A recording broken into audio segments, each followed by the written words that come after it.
Entonces empiezan a aparecer los padres de la iglesia, los que empiezan a desenredar la maraña y las escuelas. Y de ahí viene la palabra escolasticismo, la escuela de Antioquía, la escuela de estos sabios grandísimos de Alejandría, la escuela occidental y la propia escuela de Jerusalén, que es lo que terminó siendo y es todavía el judaísmo rabínico. Entonces, la patrística y el escolasticismo, un periodo importante, va avanzando el cristianismo a finales del siglo I y siguiente, aparecieron las grandes controversias o las discusiones teológicas en relación a la persona de Cristo, porque se preguntaban si Cristo era totalmente Dios y totalmente hombre, y cómo se unían y qué misterio es eso, y unos decían que sí, y además aparecían las filosofías mezclándose por ahí, los gnósticos. Empiezan entonces estos hombres a enfrentarse con estas discusiones y empiezan a decidir, bueno, ¿y cuáles libros vamos a utilizar y cuál es lo que es inspirado por Dios realmente y cuáles valen y cuáles no? Se establece el canon del Nuevo Testamento y empiezan ya a establecer y empiezan a surgir inclusive los concilios. El primer concilio, ¿recuerdan cuál es el primer concilio?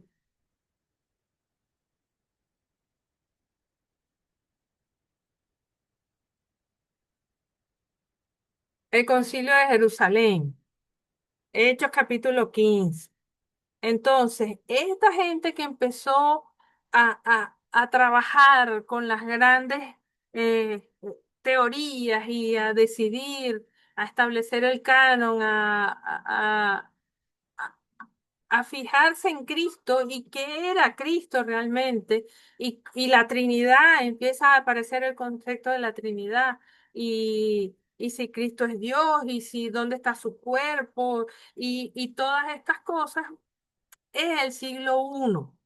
Entonces los padres empiezan a...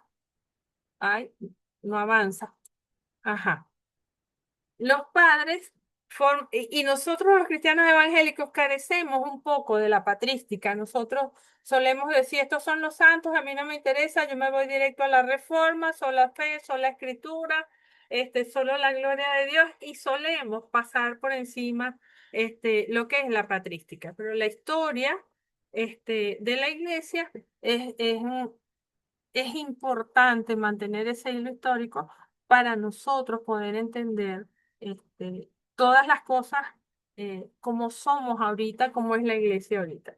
En ese tiempo, siglo I, surge la escuela de Alejandría, donde habían judíos y helenistas de todas partes del mundo, una gente con mucha sabiduría, Antioquía de Siria y la escuela occidental, que es lo que somos nosotros ahorita, Occidente. En la escuela de Alejandría fue establecida por un tal Pantaeno a comienzos del siglo III, formada por grandes teólogos. Esta escuela tuvo dos fines. El primario, revelar los misterios de Dios al hombre histórico. Toda la historia enseña verdades y todo en la Biblia tiene un sentido superior, no entendible por cualquier hombre. Así entendían ellos las cosas. Esta era la hermenéutica de ese tiempo. Usaron la alegoría por la influencia de los filósofos griegos, unieron la religión con la filosofía y resultó la alegoría o sentido figurado de los textos. Entonces, si yo les pregunto entre el siglo I y siglo III, ¿cómo se interpretaba en la escuela de Alejandría las escrituras? Ustedes van a decir, bueno, ahí se mezcló la filosofía con la palabra y resultó en la alegoría. El método era alegórico. Uno de los representantes más fuertes de la interpretación alegórica fue Orígenes. Orígenes llegó a utilizar el método alegórico a tal extremo que llegó a decir que Satanás podía ser perdonado en el infinito. Entonces, el método alegórico hoy en día no lo utilizamos, no quiere decir que no hay alegorías en la Biblia, la hay, pero el método que utilizamos hoy en día se llama gramático histórico. no alegórico. Clemente de Alejandría fue el primero en aplicar el método alegórico al Nuevo Testamento. Atanasio de Alejandría alegorizaba con Job, con los salmos, con cantares, porque eran pasajes que eran considerados inmorales. Entonces, él decía que cantares era una alegoría de la iglesia y Cristo, el novio y la novia. Entonces, muy famoso Atanasio, este, se echó sus buenos encontronazos con Arrio, enfrentó varias herejías y participó en varias controversias cristológicas y usó varios métodos. La escuela de Antioquía, tenemos varios representantes. Ellos rechazaron la alegoría y la interpretación y se fueron más a lo gramático. Fueron muy literales, entonces era muy difícil de entender lo que decía o cómo interpretaba la escuela de Antioquía. Ahí tenemos, no sé si Valeria nos puede decir algo de Juan Crisóstomo y el sentido literal de las escrituras. Valeria, te está llamando Violeta. Anda, llámala, llámala. Ujú. Violeta hizo una pregunta aquí.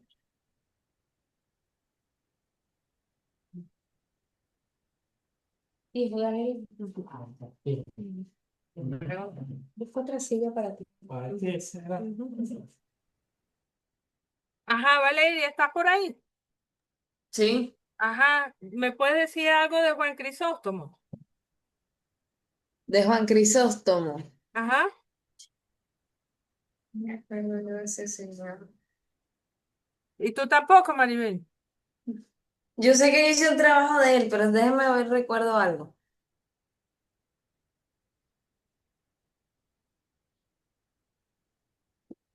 Eh, Eso significa que hiciste un trabajo que no fue, que no dejó una enseñanza significativa. Porque cuando la enseñanza es significativa, algo queda. Entonces, los representantes de la escuela de Antioquía ven que es diferente a la de Alejandría porque ellos trabajaron más o inauguraron el método literal, en sentido literal, y se peleaban con los que utilizaban el método alegórico, pero todos ellos de alguna manera hicieron sus aportes en lo que nosotros hoy, en el 2026 estamos utilizando para interpretar las Sagradas Escrituras. Ellos tuvieron que luchar contra todo eso de ver si Cristo era 100% Dios o si había sido un fantasma o porque era hombre y quién era la Virgen María y cómo nos vamos a entender ese cuento de que esa mujer no tuvo relaciones sexuales y entonces nace un niño y la resurrección y dónde está él y qué papel juega en la Trinidad, etcétera, etcétera. Y también tenemos aquí en la escuela de Antioquía a Teodoro no es maponesta, es mapoesía. Esta guía tiene unos errores, pero Teodoro es interesantísimo porque él rechazó los libros del Antiguo y del Nuevo Testamento porque no calzaban con la interpretación de él. Él decía que Cristo era dos personas, una natural y una espiritual, pero estaba separado. Policronio, el primero en usar el texto hebreo en la interpretación del Antiguo Testamento. En este periodo, ya estamos hablando del siglo quinto y entrando a la Edad Media, ya se traduce lo que hoy todavía utilizamos, que es la Vulgata latina, y es lo que llegó a influenciar lo que es Occidente, lo que somos nosotros hoy en día, la Vulgata Latina de San Jerónimo y su exapla. Jerónimo se mudó a Jerusalén a traducir las escrituras y a que nosotros pudiéramos hoy en día entenderla. Esto es como lo que nosotros llamamos los primeros pasos. También en esta época se hizo la pechita, que es una traducción famosa al sirio. Hoy tenemos la peshita en español y muchos de nuestros hermanos utilizan la peshita. Se dice que dictaba 1000 renglones diarios. Además, hizo un comentario a los Gálatas. Esto es San Jerónimo. Y la escuela occidental, los representantes de la escuela occidental, mezclaron la alegoría con la historia y la gramática, los primeros pasos en las interpretaciones de griego koiné y de este hebreo y arameo, y le sumaron normas y tradiciones de la iglesia. O sea que la escuela occidental fue más viva. Unos fueron muy alegóricos, unos fueron muy textuales, y la escuela occidental hizo una mezcolanza de varias cosas. Aquí tenemos a Jerónimo y Agustín de Hipona. San Agustín marcó el tránsito de una época, inició la Edad Media o época de oscurantismo espiritual. Agustín de Hipona, hijo de madre cristiana, Santa Mónica y padre pagano. Se convirtió al evangelio en los últimos momentos de su vida. En los últimos momentos de su vida, no, en los últimos momentos de la vida de Mónica. Él no, él tuvo una vida larga y prolija. De hecho, Agustín Sí. y las enseñanzas de Agustín perduraron por mucho tiempo, y todavía Agustín es un referente en los estudios teológicos de nuestra época. De hecho, una de las cosas que a mí me gusta de Agustín es cuando él se está matando, tiene una crisis existencial porque él primero fue hereje. Él era, ¿cuál era la herejía de Agustín? Él era, ahorita me acuerdo, les digo.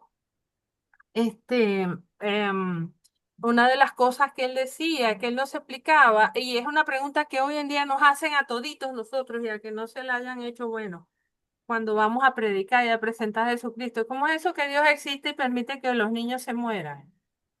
¿Cómo es eso que Dios existe y un pastor se mató en un accidente de tránsito con su esposa y 3 niños pequeños? ¿Cómo es eso que Dios existe ahí? ¿Cómo tú me vas a explicar, cómo tú me vienes a decir a mí que Dios existe donde hay tanta injusticia, tanta pobreza? ¿Cómo tú me dices que Dios existe si acaban de matar a un niño en Argentina, que se lo Dios regresaron no deja de existir por por eso. unas mujeres ahí, no sé, feministas, unas cosas raras, se le Dios entregaron le da y lo libertad mataron? cada tiempo de escoger. Y el asunto de la libertad individual es que las acciones individuales afectan al colectivo. Y cuando Entonces, una persona muere en un accidente automovilístico no es porque fue imprudente, sino porque estaba en medio de la imprudencia de otros, Fíjate. o un accidente porque algo se soltó. Sí, está. Exactamente. bueno, fíjense, una de las teorías de Agustín y de las grandes obras de Agustín es la ciudad de Dios, la ciudadela. Tremenda obra. Es una cosa impresionante para leer esa obra. Y lo otro es su autobiografía, como la autobiografía de Agustín es increíble. Pero bueno, cuando él se estaba haciendo esas preguntas, él lanza una hipótesis y dice, mira, pero es que el mal no existe. El mal no existe. Dios es el único creador de todo. Es el único creador de todo. Entonces Dios no pudo haber creado el mal. Dios no pudo haber creado a Satanás y todo lo que con él conlleva. Simplemente el mal es la ausencia del bien. No existen las tinieblas, es la ausencia de luz. Entonces, no existe la muerte. Lo que hay es la ausencia de la vida eterna en alguien que no cree en Dios. Interesantísimo, porque Agustín fue influenciado mucho por la filosofía. Entonces, bueno, pero no estamos hablando de Agustín hoy, nuestro centro es Cristo, y lo interesante es que necesitamos en algún momento ver historia para conocer la patrística y entender todas estas, cómo pudieron estos grandes hombres que también estaban no solamente aislados en la Biblia, así como, como yo la conozco, ¿no? Ahí había influencias de Zoroastro, influencias paganas, influencias egipcias, todas las ramas y las cosas del judaísmo y el helenismo y además todo el marco romano influenciando por todas partes y las corrientes filosóficas, los gnósticos, etcétera, etcétera. En toda esa mezcolanza surgieron estos grandes hombres que estudiaron la palabra y que trataron de entender a Cristo y establecieron el canon del Nuevo Testamento. Aquí hasta esta parte, hasta el siglo V, terminan lo que son los grandes padres y las escuelas de Antioquía, de Alejandría y la occidental que tenían sus maneras de interpretar la palabra, tenían su hermenéutica de su tiempo. Nuestra hermenéutica que utilizamos hoy es el método histórico gramático o gramático histórico, pero en 2050 yo no sé si el método va a ser, oye, en 2020, 2026 era gramático histórico, ahorita es el método es inteligencia artificial más Espíritu Santo, por ejemplo. No sabemos. El futuro solamente lo tiene Dios. Entonces, resumiendo, características del periodo de la patrística y del escolasticismo, se estableció el canon del Nuevo Testamento, aparecieron las grandes discusiones teológicas cristológicas que originaron las escuelas, se instituyó el escolasticismo o escuelas de interpretación, se llevaron a cabo los más grandes concilios, fíjense que ni siquiera los nombramos. ¿Y por qué se originaron? Donde se tomaron decisiones tan importantes como los credos. Y nosotros leemos esos credos, el credo de Nicea. Yo lo leo ahorita y digo sí y amén. Dios es trino y uno. Dios es 100% hombre. Y yo digo amén. Y tú lees el resumen del concilio de Nicea. Y es el mismo mío. Pero se fajaron estos hombres ahí. Y los concilios eran cuestiones fuertes de discusiones que se llevaban meses y semanas, y venían los obispos de tal parte, los de Jerusalén, los de Antioquía, y a entrarnos a piña aquí. Y el que estuviera diciendo cosas que no eran, bueno, hereje, y hasta lo podían matar. Pero bueno, no es materia nuestra que vayamos a estudiar esto ahorita y se le dio gran importancia a la exégesis bíblica durante la patrística y el escolasticismo. Surgió un gran grupo de importantes escritores, entre los que se encontraban Clemente de Roma, tenemos Clemente de Alejandría y Clemente de Roma. Este Clemente de Roma escribió muchísimo y escribió, oye, ¿cómo es que se llama esto? Diálogo con Trifón. Ese libro es extraordinario. Ignacio de Antioquía. De este último se sabe que conoció a los apóstoles, y sufrió martirio.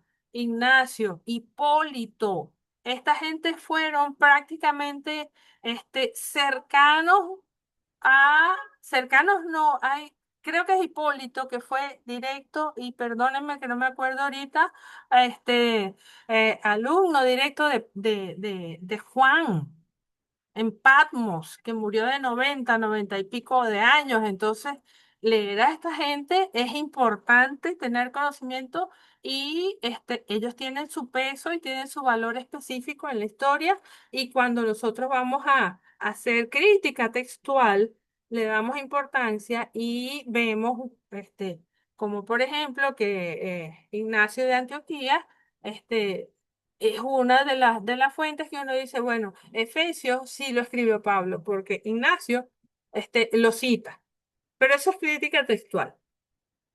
Otros padres apostólicos, Marción, importante Marción, sí, fue un hereje, pero ¿por qué es importante? Bueno, porque generó el debate para poder consolidar algunas cosas. Justino Mártir, bueno, ¿qué te puedo decir? un montón de cosas. Policarpo yo creo que es la segunda generación del que estuvo directo con Juan en Patmos. Fue martirizado a los 86 años. Obispo de la iglesia de Esmirna. Discípulo de Juan directo fue él el que fue directo de Juan. Dice la tradición que murió quemado, pero que las llamas no pudieron quemarlo. Y como las llamas no lo quemaban, los soldados tuvieron que atravesarlo con una lanza. Otros, Bernabé, Hermas, y el pastor de Hermas, interesante ese texto. Ireneo de León, Tertuliano con su lengua picante, Tertuliano, tremendo tipo. Este, cómo defendieron, apologeta tremendo de la iglesia de Cartago, Hipólito, Eusebio, la mayoría fueron apologetas de la fe, luchadores contra las herejías. Entonces en la guía hay una autoevaluación y si yo les digo ahorita, después del siglo I surgieron grandes discusiones teológicas que dieron lugar a, y usted va a escoger, las grandes escuelas de pensamiento teológico. ¿División entre las iglesias o al papado? ¿Usted qué diría? Grandes escuelas de pensamiento teológico. Exactamente. La antioquena de Alejandría y la occidental. El tercer periodo histórico de la hermenéutica se llamó el tercer periodo. Escolástica, patrística o patrística y escolástica. Patrística y escolástica. Exactamente, 20 puntos, las dos. Esta etapa se llamó patrística porque estaba conformada por los padres de la iglesia, se refería a la patria o se había formado el clero católico.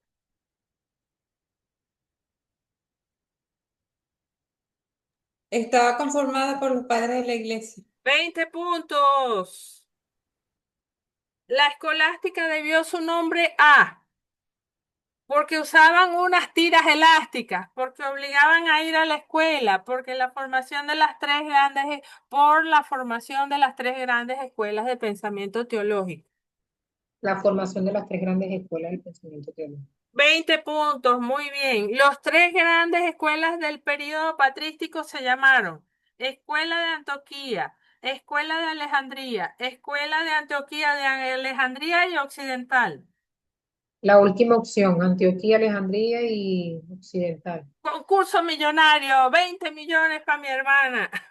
Escriba en cada cuadrito algunas características de la escuela que aparece en el cuadro anterior y en el último. En la occidental y usted agarra y le pone algo y y termina su cosa. Y bueno, ya eso es todo por hoy porque el debate de los evangelios ya lo hicimos. Sí, y ya estamos terminando. Vamos a orar para terminar. Si tienen alguna pregunta, la van a hacer por el chat porque creo que ya va a cerrar.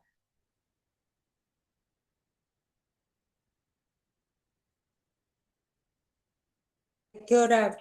Ajá, entonces, bueno, ¿quién quiere orar? Y recuerden que la asignación hoy es que empiecen ya a trabajar la parte 4 con las palabras claves.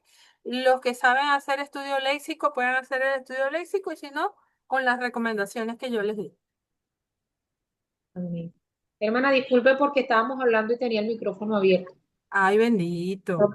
No me di cuenta. Vamos a orar para hacer Sí, despedida. sí. Padre, Señor, en el nombre de Jesús, te damos toda gloria, honra, honor, alabanza y adoración, Señor, porque son tuyas, porque la mereces, Señor. Gracias te damos por tu Espíritu Santo, Señor, que nos guía, que no nos deja claudicar, Señor. Gracias por la sabiduría, por el entendimiento, por el conocimiento, Señor. Ayúdanos a cada día a buscarte más, Señor, a ser dirigentes para el conocimiento de tu palabra, Señor, la llenura de tu Santo Espíritu, Señor, para ser un testigo no solamente, Señor, de tu poder, sino que hablemos, Señor, con propiedad de tu palabra, con entendimiento y primeramente con temor a ti, Señor. Que sea tu temor siempre en nosotros, Señor, en nuestro andar, en nuestro vivir, en nuestro hablar, en todo lo que hagamos, Señor. En el nombre de Jesús te lo pedimos. Te damos gracias por esta clase en este día, Señor. Gracias por todos los hermanos presentes, Señor. Síguenos poniendo en nosotros, Señor, el querer, porque ya tú has puesto el hacerse. Gracias, Padre Santo, te damos en el nombre de Jesús. Gracias. Gracias por nuestra hermana Violeta, Señor, que saca tiempo de su tiempo para enseñarnos, Señor, para darnos de gracia lo que ella de gracia ha recibido. Y ayúdanos, Señor, a aprovechar bien el tiempo, Señor. En el nombre poderoso y glorioso de Jesucristo, Señor, te damos toda gloria a ti, Señor. Gracias, Padre Santo. Llévanos con tu paz, con tu fiel cuidado durante todas las semanas y ayúdanos, Señor, para ser diligentes, para hacer todas las tareas, entregarlas a tiempo, Señor. Y lo más importante, Señor, que aprendamos de ti, de tu palabra. En el nombre de Jesús. Amén y amén. Amén y amén. Bueno, preparamos el corazón para el día del Señor mañana y rendirle Amén. culto, honor y gloria a Él en su día. Amén. Dios me les bendiga, más. Dios les guarde. Amén. Dios les bendiga, Dios les guarde. Amén. Amén. Chaitos, que estén todos bien. Besitos. Chaito. Amén. Y acuérdate del link www.acacias.org. Ah, sí, ya Amén. lo tengo. Lo Ajá, tengo en favorito. ok. Y el Gloria a Dios. de la batería es Baylor. Ok. Chao.